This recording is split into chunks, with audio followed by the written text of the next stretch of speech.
Good morning. As you may have heard, Jordan Peterson's pretty bad off. I hope he can get better. Life is a funny old broad. She keeps you guessing. Jordan Peterson, let me look at the what I looked up. He's okay. He used to be a happy professor in Canada, beloved by his students, and then he couldn't take the woke crap anymore and said, no, I'm not going to use pronouns, and no, I'm not going to call somebody a female when they're a male, etc. and so forth. And that ended up into a huge fight and pushed him off into a world that was a battlefield. Everywhere he went, people wanted to destroy him. And being the kind of person that he is, very intense and everything, he and he loves what's true and what's right. He's a casualty on this field, this battlefield that we're in. And though there are always casualties, but his daughter gave an update on some of this. He'd had a battle with pneumonia and sepsis. He's got some other long-term health problems that were a result of a major mold exposure, and which you can get just about anywhere because mold is everywhere. You know that it is everywhere. It's a constant battle to keep it not from overtaking your house and all that sort of thing. But now he's got something called chronic inflammatory response syndrome, CIRS, CIRS. It's causing immune system dysfunction, severe allergies, and food sensitivities. And prior to those, he struggled with a benzodiazepine dependence. And as he tried to come off of it, it caused him to have neurological conditions causing restlessness. Well, that's really sad. And let me see if there's anything else. His daughter, Michaela, is really helping. I think, does he have a son by the name of Jordan? Also, I'm not certain, honestly and truly. I'll have to look that up, but it doesn't matter for the purposes of what we're doing today. So there's several versions to Jordan Peterson's Rules for Life, and I was sent one of them that was called version 1. I don't know when it was written, but I thought I would, for some lightheartedness this morning, kind of sort of, read some of these and opine. You know, I love to opine. I actually do. Hey, listen, before I do that, if you look in the upper right-hand corner of your screen, you'll see there's a QR code. If you are seeing this on YouTube, then please click that. It'll take you to my Substack where you can subscribe. You can subscribe for free. But if you think I'm awesome and you really, really, really want to just, lay a couple of cups of coffee on me every month or buy me coffee for the whole year, there's ways to do it. And I sure would love it because I do like my coffee, Okay, rules for life. There's 12 of them. The first one is stand up straight with your shoulders back. Now I'm going to tell you, that is huge. You'd think, what's that got to do with anything? Well, let me tell you something. When you're all slumped down like that and you're all, that's called a victim stance. Victims do that. Self-protective. See? Self-protective. Oh, don't hit me. Please, please, please don't hit me. That's being a victim. If you stand up straight, shoulders back, you're strong. Your body recognizes that strength position right there. It recognizes it. And it affects your emotions. It really does. It'll help an attitude improve just like that. And the longer you do it, the better you're going to feel. So stand up straight, hold your shoulders back. You know what that'll do? It'll put your head high. And it's not a high head because of pride. It's a high head because of I'm meeting life head on. I am not a victim. You may try to make me one, but I shall not volunteer to be one.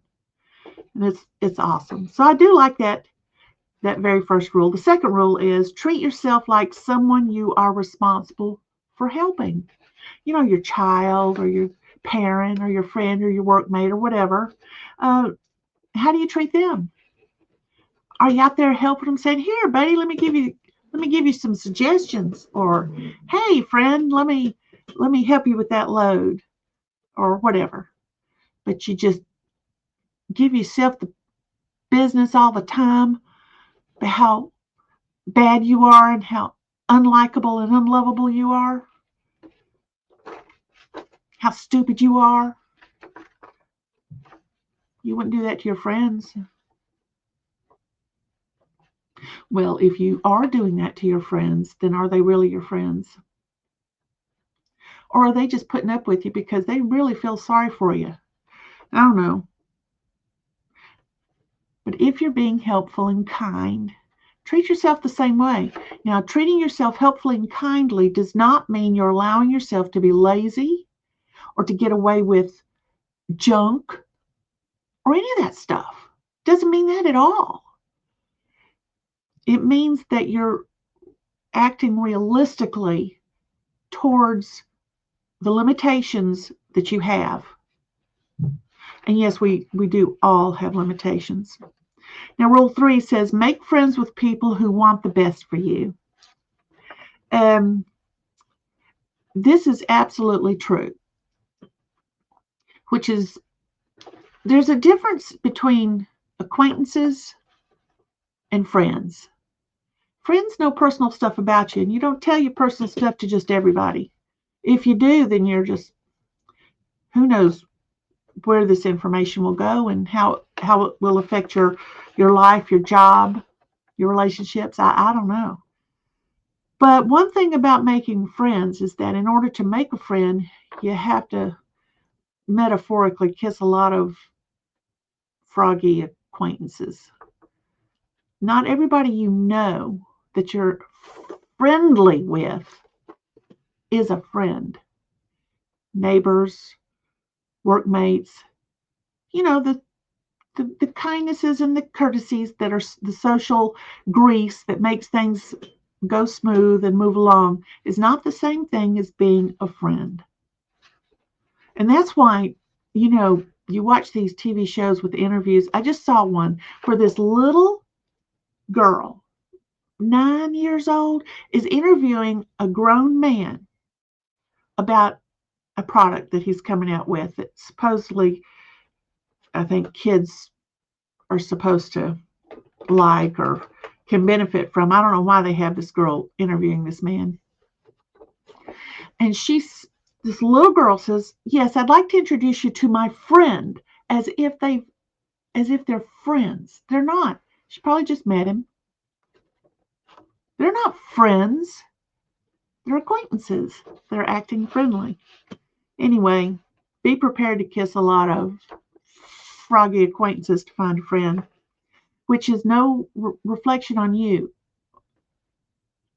You cannot be a friend of everybody, and everybody cannot be a friend of you.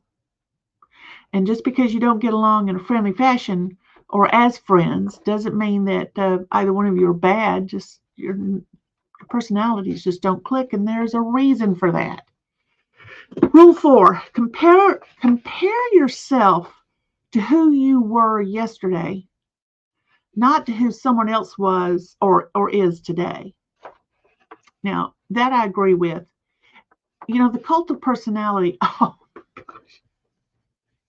the cult of personality has the likes of, and this is just one example, of the Kardashians making themselves, giving them all them bubble butts and them huge boobs and plastic surgery, stuff that suddenly everybody wanted the big bubble butts. And what do they call them? Brazilian butt lifts? Bubble. Um, the cult of personality is strong in those that look at somebody like that and say, I want one of those, and then go and have their body cut on. Which, by the way, have you ever watched that show called Botched? Excuse me, Botched, Botched. It's two plastic surgeons out in LA, greater LA. I don't know exactly which part of it that they're in, who fix these things. People want these things so badly to look like somebody else because they are a member of that church of the cult of personality. That they'll go to Brazil and Mexico and all these other countries that offer cheap surgery. And my God, they get screwed over big time. And I mean that. Screwed over big time. Infections, skin rotting off, sick. And they go to these two doctors that go, how can we help you? And they'll go, well, I went and got a BBL, Brazilian butt lift. Did you get it here in the United States? No. I went to country A, B, or C. And they have to fix it. It's that kind of cult of personality that leads people to compare themselves to others.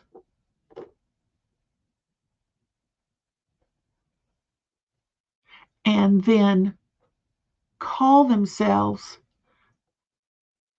bad names because they can't keep up, because they can't do what the other is doing.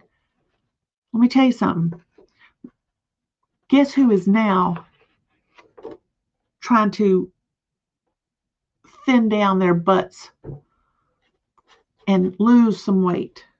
The Kardashians, Lizzo, the GLP-1s, the Ozempics, the Mounjaros, and all that sort of thing are being used illegally by these people. I don't know where they're getting it from. Somebody's writing out some bad prescriptions, and they're misusing it because they're losing weight super fast. And these previously hefty, semi-hefty, a little bit hefty people who said, let's celebrate being unique in our own skin. It doesn't matter if we're fat. Fat doesn't mean you're not mentally healthy, blah, blah, blah. They're now taking this stuff to lose weight because there's a way to do it. And all these young girls that had followed them and said, it's okay to be fat. I don't have to worry about it. I'm worth something, are now being fed a message by the Lizzos and the Kardashians and so many other personalities in film, music, and so forth. See, we're losing weight. And when asked how they do it, are any of them mentioning the GLP-1s? No. They're all saying, well, I decided to get healthy, and so I'm thinking better thoughts, and I'm walking every day now, and see how wonderful it is. They're lying. They're lying. This cult of personality is evil. So when Jordan Peterson said, compare yourself to who you were yesterday, not to who someone else is today, don't compare yourself to others. Now, if you're on a track and you're running a race and the race is going to be 400 meters or 800 meters or 25 miles or whatever it is, well, then, yeah, you want to learn something about these other people and how they operate, maybe pick up some good pointers. But you are who you are. And to say you lost the race because you did something wrong may not be true. You may have done everything right according to what your body can do, but somebody else had a different body. See, that's how it works. And I kind of think I don't want to say that Jordan Peterson's mindset is one of looking at others and trying to follow what they're doing, but he might want to ask himself that question. Has he has the attention on him made him part of that cult of personality, that he feels this responsibility to be the thing that other people want him to be? And look where it's getting him. I don't know. Uh, Rule number 5. To me, this has a limited time that it can be done. Do not let your children do anything that makes you dislike them. Well, there comes a point where you can't stop your children from doing anything. And just because you dislike it doesn't mean they're going to stop doing it. Even underage, kids are sneaky. Kids are very sneaky. My mother, I once was telling my mother a story about something that happened when I was a teenager, to me and my brother and one of his friends. A funny story, but doesn't matter. And she said, "When did this happen?" And I told her when and where we were living, and the truck that was involved.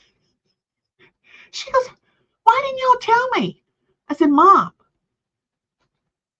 we didn't want you to know. That's why we did it when y'all weren't home." We were trying not to get in more trouble. We were trying to get out of trouble. Oh, Lord of mercy, it was too funny. Now, rule number 6 to me is absolutely impossible. And I think I know where he got the idea from. The idea is biblical, to before you remove the splinter from someone else's eye, take the rafter out of your own. But that's not how it's interpreted here. In Rule 6, he says, set your house in perfect order before you criticize the world. Well, sorry, buddy. There is nothing that's perfect except God and his son, Jesus. And there might be some others up in heaven that are. Maybe the angels that remained loyal, not the demons, which were disloyal angels. But here on earth, there is nothing that is perfect. And if perfection is the goal to which you are reaching, you will always miss it. Always. Someone may sing a song and we go, that was perfect. And maybe for that 3.5, 4 minutes of that song, it was perfect. Until we listen to it again on a recording, from the recording of that performance, and we go, oh, I missed that the first time. So nothing's perfect. Nothing's perfect.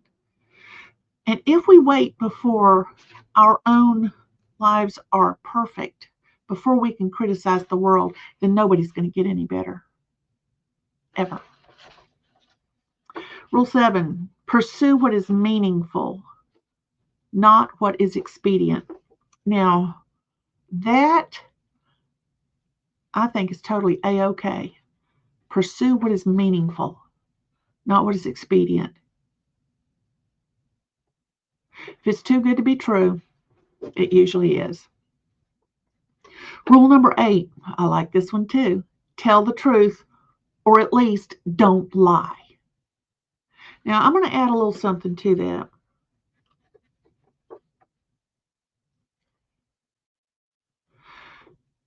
This may be controversial in some ways, I don't know, but it's never wrong to lie if to lie you can save a life.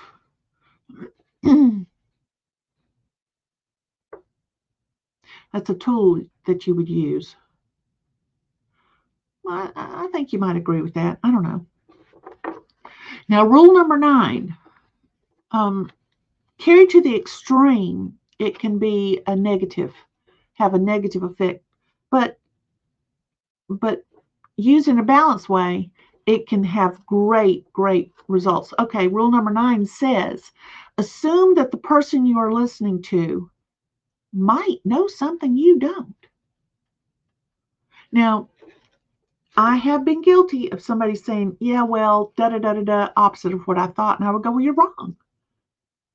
Just flat out wrong. And maybe they were.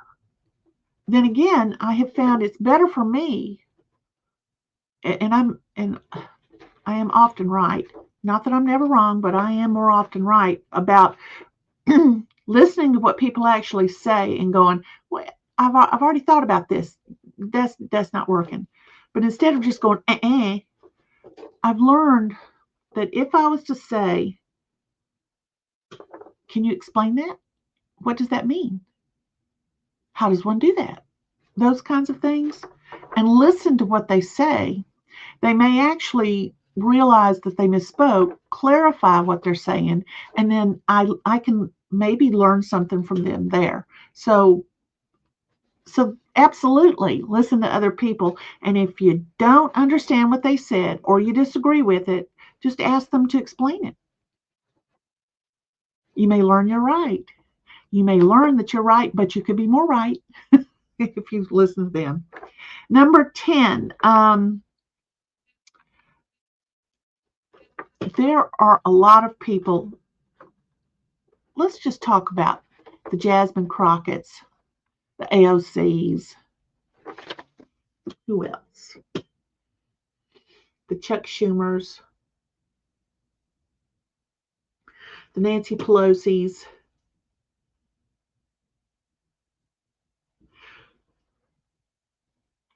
Cory Booker, who ran his mouth for 25 hours straight. Was it 25 hours and something straight? In his so-called filibuster, during which he said absolutely nothing that was quotable. Nothing. There was not even a transcript released of his 25-hour filibuster. That's how much nothing. He ran his mouth just to fill space. Don't do that. Be precise in your speech. You know, if Cory Booker had given any thought to what he was going to say, then it could have been a small book that he could have released. But no, it didn't. He didn't say a thing. He just wanted to hear himself run his mouth. And he did.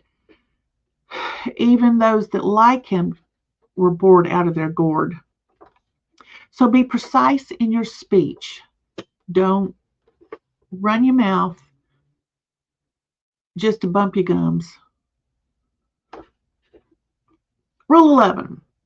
Do not bother children when they are skateboarding. In other words, let kids be kids. Let them play. So what if they get dirty? So what if they're loud? So what if they're screaming? You know,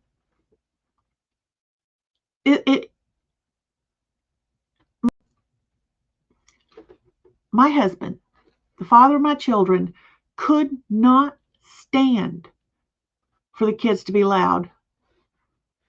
And you know, when the weather's bad and they're little, you can't just let them run out in the yard.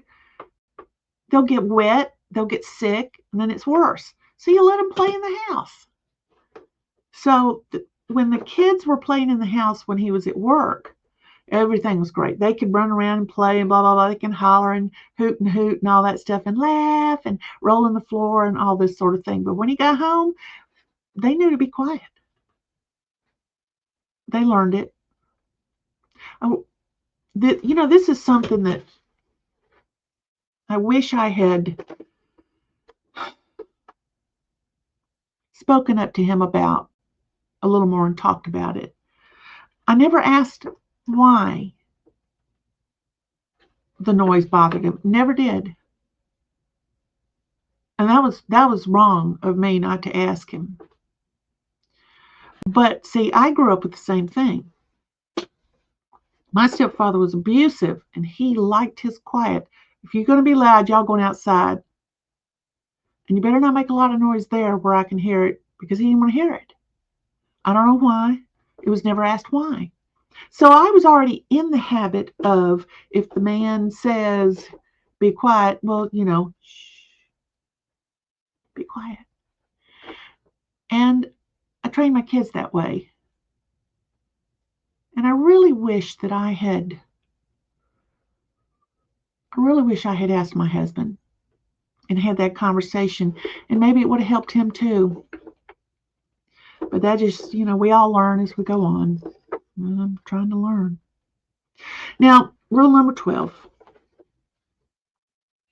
He says, pet a cat when you encounter one on the street. I will add to that, unless you're allergic, at which point, don't pet the cat. Don't let the cat rub up against your legs. Don't let the cat all over you. When a cat wants to do that to me, I just put my foot out and hold it at the bottom of my foot. I give it the bottom of my shoe because I can't handle all that. But it's not that I hate the cat. I was like, oh, what a cute cat. Now, if it's just a random cat, I just move it on and then I just keep going. But let's say I go over to somebody's, a neighbor or something like that, and they let their cat out. And I'm out in the yard, the cat wants to love on me. Nope, not going to do that. And I'll say, I'm allergic. And they'll go, oh, okay, they'll get the cat and they'll go. Put it back inside or something. But I think what Jordan means by this is to enjoy the animals around you when they're there and you can, or whatever it is. Pet a cat when you encounter one on the street. Could be a doggy, which I'm allergic to the dander of those. Oh man. Look, my mind loves all this stuff. My body is a princess. Oh, Lord have mercy. Well, anyway, y'all, I hope Jordan Peterson gets to feeling better. I really, really, really do. He deserves to feel better. And I hope he can take some time to think through some of his own rules for life and see if there are any that he could apply right now to help him change his mindset. You know, I when I first had gotten to know him, and by that I mean seeing him out in public and all this sort of thing. He seemed like a full grown man, full as in outwardly bound towards people. And then there came a point where he started wearing all kinds of the clothes were neat. They were very, very neat. But he seemed to have shrunk in on himself and he seemed to have closed in on himself. And he wasn't as outwardly bound. He was inwardly focused. And I said, man, he must be in pain.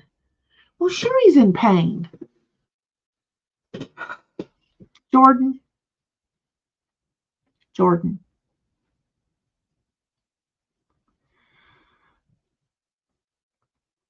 I hope you get better.